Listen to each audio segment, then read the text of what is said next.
Okay guys, this is the stairs from the entry point to downstairs. We'd be coming down through here into the laundry room, around the corner, and our unit sits back here. We replace the switch on the side of the furnace. Depending on the size, might need a bottom box. Replace the gas shutoff valve. Just any sheet metal that's needed.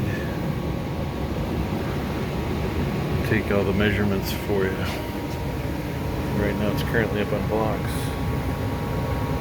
We have a 16 by 25 by 1 filter.